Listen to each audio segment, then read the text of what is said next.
Yendaba yami imbuku Yendaba yami This is my story Yendaba yami This is my story Yendaba yami This is my story Yendaba yami This is my story. Наконец-то добрались до этого Coastal Park Skeleton, который, потому что эти безмашинные дороги уже задолбали. Мы сидели, проезжали в день по 70 километров. Вообще кошмар. Ну и надеемся, сегодня въедем в этот парк. Представляете, а вчера вечером выяснилось, что вот эти ворота мы не можем проехать, потому что есть еще расписание. И в 15:30 они закрываются. И надо ждать 7 утра. Вот сейчас 7 утра, мы проснулись, но еще ни один водитель не проснулся. Ждем. Ну и опять мы вчера себе выпросили скидку для малоимущих. Они говорят, вы дальше идти не можете, вот вам кемпинг, оплата $80, наверное, из человека. Мы говорим, а можно мы пойдем вот туда и закемпимся бесплатно? Он так посмотрел на нас с тоской и говорит, ладно, кемпте здесь бесплатно. И там такой грязненький душ-туалет, но все равно мы помылись. Это наше разрешение в парк. А здесь, смотрите, сколько побывало народу, и все оставляют наклейки. А у нас нет наклеек. Who is Елена Левон? Загуглить надо, что это значит. Видеозарисовка называется «Привет, Тибет». Посмотрите, какой пустынный пейзаж в Намибии. Мы, кстати, в информационном плакате прочитали, что вот такие пересохшие русла рек здесь называют эфемерные реки. Наверное, некогда эта река впадала в самый Атлантический океан. А сейчас просто эфемерное русло.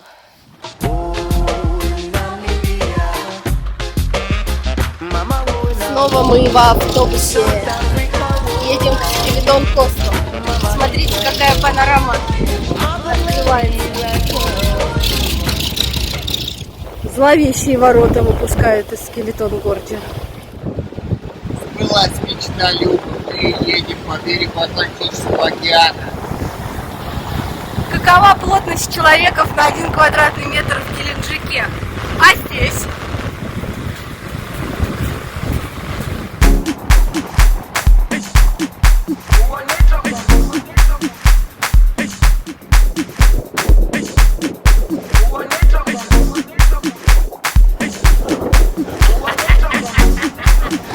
Ну, я думала, что сейчас мы пойдем, чуть-чуть на них посмотрим. Ну, котики и котики умилительные, конечно, но как там можно провести целый день? А мы там взяли и провели целый день, потому что ты начинаешь наблюдать за одним котиком, потом за вторым, потом за 135-м. Они все такие классные, все что-то там чешутся, издают забавные звуки, куда-то идут, лежат.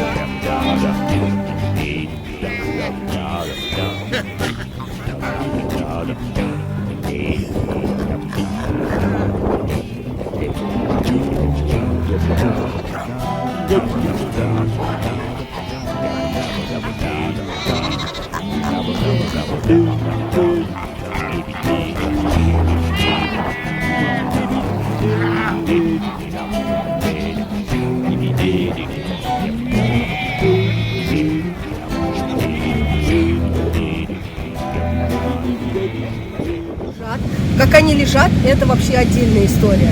Котик очень любит находить комфортное положение своего тела. А так как у него тело колбаска, а лежать он хочет на неровном камне, то порой это найти удобное для себя положение занимает у него несколько минут. И это очень потрясающее зрелище.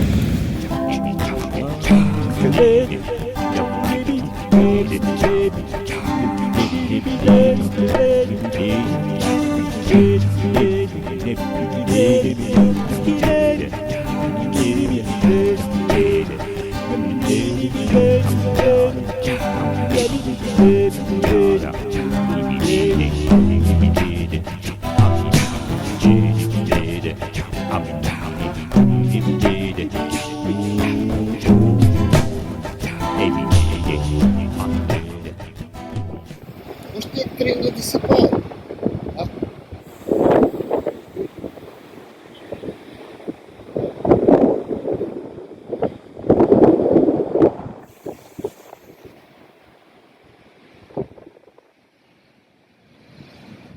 Костя.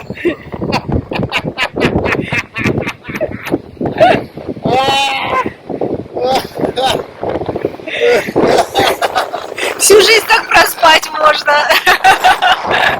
Ребят, вот и валяется, думаешь, дохлый. Потом раскачал и побежал.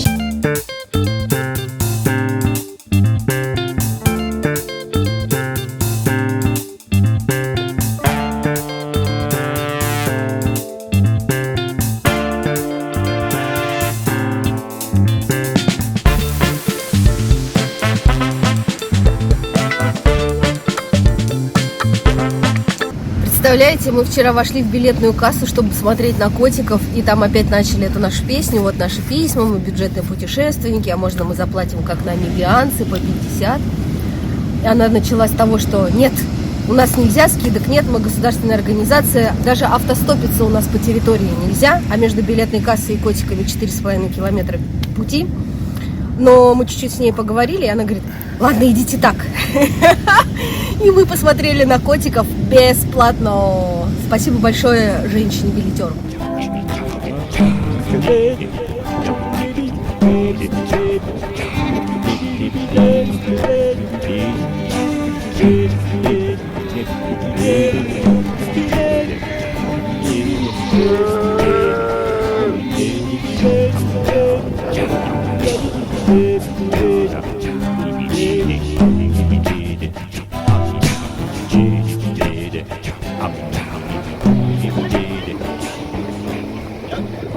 Котик обнимает камень. Ему так хорошо сейчас.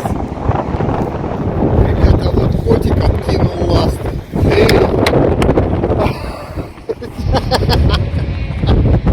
Котиком пришел гость.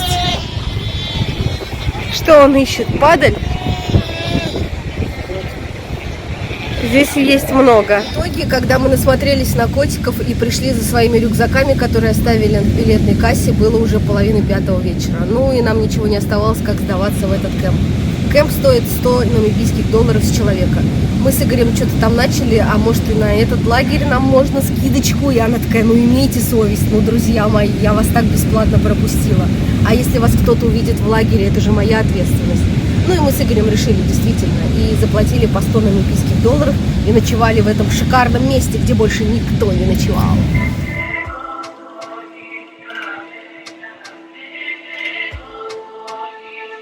Ребята, и снова мы с Игорем в раю. Название рая Кейп Кросс.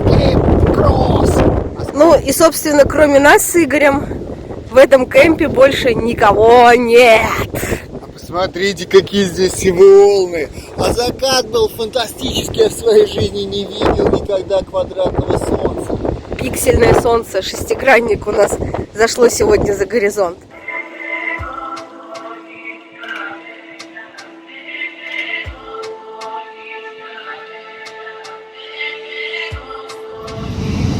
Наше первое утро на Атлантическом океане начинается с тумана. Того самого знаменитого тумана, из-за которого корабли терпят крушение, а растение вельвичия пьет водичку.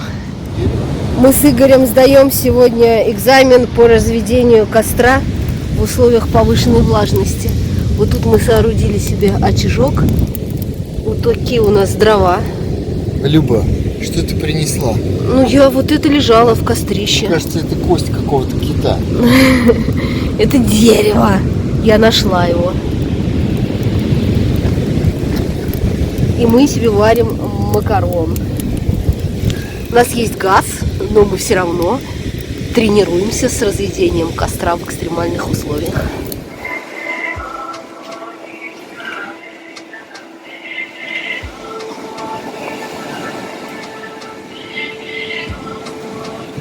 Так и живем. Написано на бумажке, пожалуйста, отдайте это Игорю. Спасибо. Ребята, это вообще какое-то сумасшествие. 500 километров отсюда мы забыли в машине. А перед этим обмолвились, заедем в Кейп Кросс. В результате приходим на Кейп Кросс через неделю, и коврик здесь лежит. Это просто чудо-люди. Такие еще существуют в этой жизни, вы понимаете? Спасибо Штефану и его жене Джудит из Германии. Туманный сегодня денечек. Люди как привидения гуляют по берегу, а мы приехали к следующей локации. Вот он, знаменитый берег, где гибнут на мели корабли. И это один из них.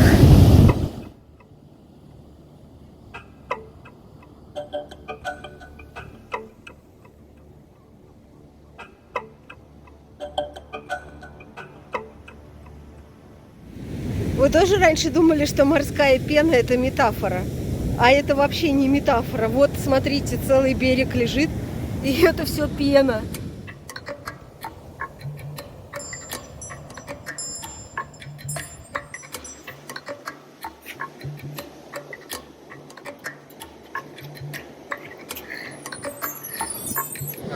Нас к этому кораблю привез китаец, который работает на фабрике, которая перерабатывает морских котиков.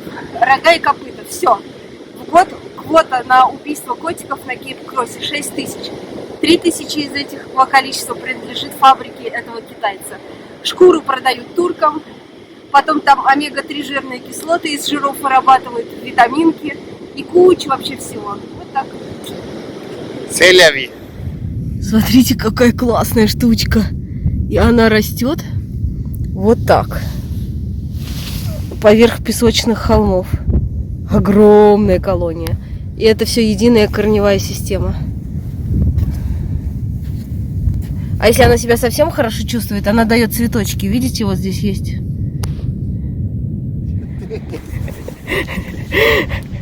А сегодня у нас будет дикая ночевка на океане. Никаких кемпов, никаких вам ничего. Мы посреди океана. И вот у нас сегодня такое место для костра.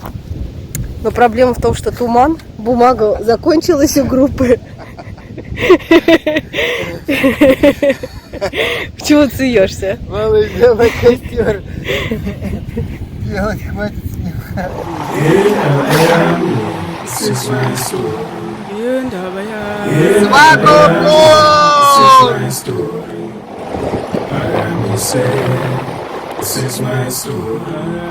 Ребят, ну и вот так совершенно неожиданно для себя мы вкатили в город Свакопмунд. Это не столица, но здесь такая красотища.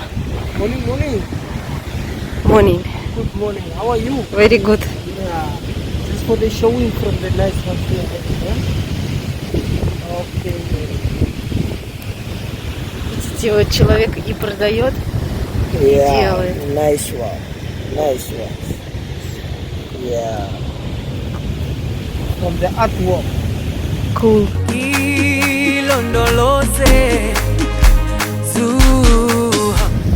Мы находимся в Свакопмунд, один из красивейших городов Намибии.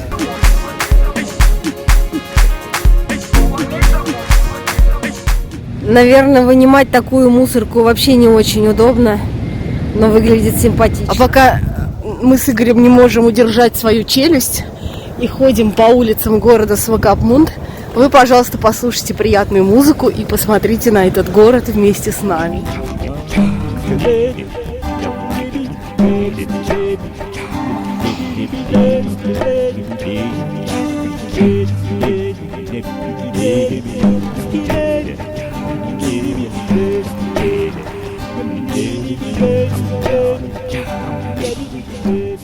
Мы живем по коуч-серфингу в городе Свакопмунд.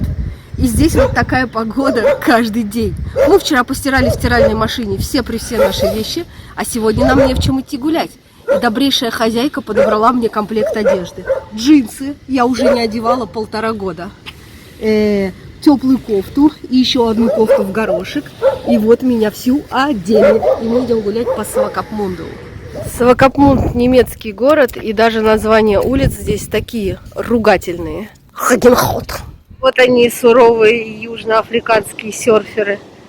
Смотрите, погодка вообще все в пуховиках. Игорь вон в пуховике. А человек борется с волной. Ну, другое дело, что у него не особо получается, но он же скоро научится.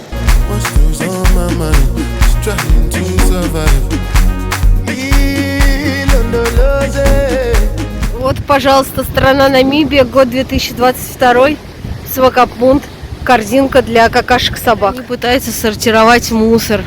Вот есть отдельный контейнер для банок из-под напитков, стекла, пластика и бумаги. Противоречивый информационный щит, вроде бы купаться перечеркнуто, но написано, что под вашу собственную ответственность можно и купнуться. Пришли в музей, никак не можем найти вход. Ребят, нам разрешили войти в музей за 10 намибийских долларов с человека. Это как ребенок. А обычная цена 30 намибийских долларов. Ну, что тоже не очень много, но приятная скидка. И вот мы начинаем осмотр экспоната. Продолжаем свой рассказ про вельвичию удивительную. Вот это сухая вельвичия, которой больше, чем 1000 лет. Все, кто бывал в Ботсване и Намибии, наверняка не раз отмахивались от назойливых продавцов брелков, которых делают из ядер орешка макалани и гравируют на них все, что угодно. Очень мы хотим с Игорем в дикой природе увидеть вот это замечательное животное, которое называется панголин. Ну вы только посмотрите на эту шишку с лапками. А вот это, товарищи, черный носорог. А у ног черного носорога притаился наш любимый с Игорем медоед. Вот такой он медоедичек. Его мы тоже очень хотим посмотреть в дикой природе. Представляете, мы сидели на дороге, рассматривали этот камушек, и в итоге его отбросили, потому что он был большой и тяжелый. А оказывается, что это агат был. У рыбы-пилы не было вообще никаких шансов получить другое название. Вот это нос рыбы-пилы. И он очень длинный и очень похож на пилу. Вот это очень ценная для нас с Игорем витрина. Здесь обозначены следы животных, а также их какашки и названия. Это то, что мы каждый день изучаем перед тем, как поставить палатку. Вот этого всего добра мы уже насмотрелись предостаточно. Игорь купит такую кубышку и будет меня в ней носить, да? Нет, я буду хранить там маханга, а потом мы будем есть угали. Вот этот человечек никто иной, как почтальон. Он бежит и доставляет почту между Валвис-Бэй и Виндуком. В общем, вот он когда бежал в 1890-х годах, это занимало 2 недели.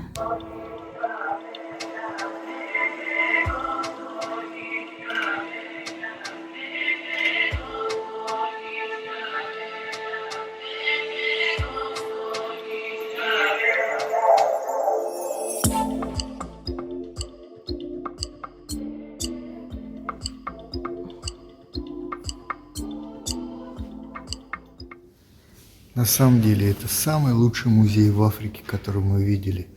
Такого чудного ассортимента слов не хватает. Просто столько экспонатов, все это представлено, упорядочено. И ходишь и наслаждаешься.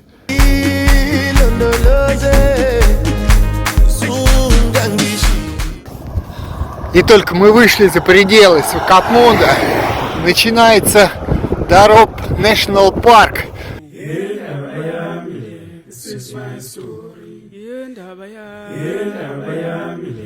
А у нас новое приключение, восхождение на дюну 7, Owlfish Bay. Самая высокая дюна в Намибии. Есть несколько путей подъема, мы идем по наикратчайшему. Пошли. Подъем по технике 4 точки опоры.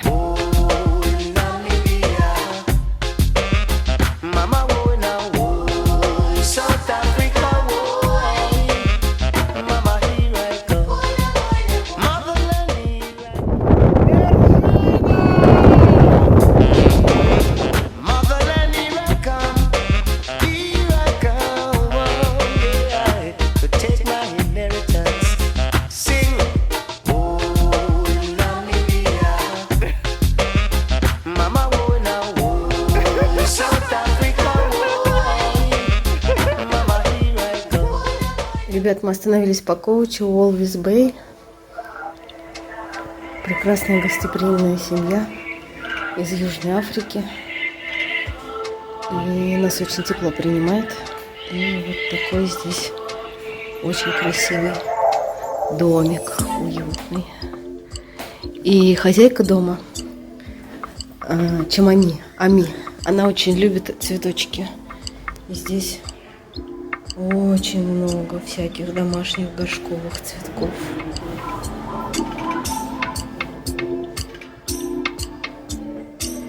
И есть вот попугайчики. Привет, чувачки. Наш хост по каучсерфингу Ами и ее друг Грег.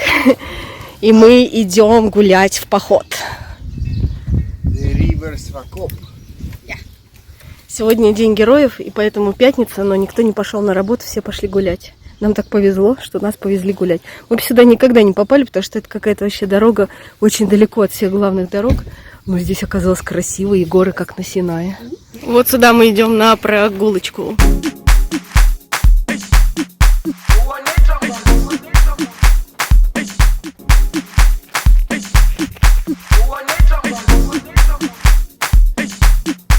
Обратите внимание, девушке Ами 45 лет, и у нее есть 3 ребенка. Она в отличной форме и хорошо себя чувствует. Ну вот, высочайшая точка маршрута, 235 метров над уровнем моря. Просто сказочный кусок скал. Кошмар какой-то. Вот это мы попали в Намибию.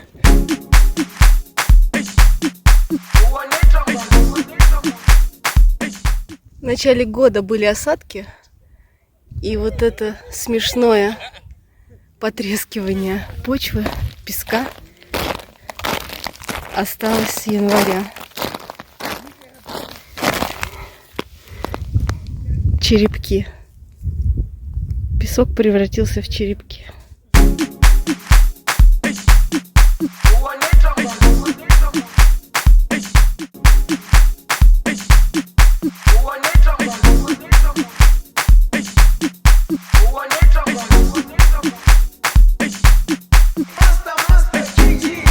Ребят, ну мы продолжаем гулять сегодня по Волфиш-Бэю. И вот нас сейчас привели в ресторанчик, который вот так вот на сваях на воде стоит. И здесь создается такое ощущение, что ты плывешь с этой водой. И говорят, что при удачном стечении обстоятельств и дельфины, и морские котики все помашут тебе хвостиком. Ребята, ну дельфины-то приплыли.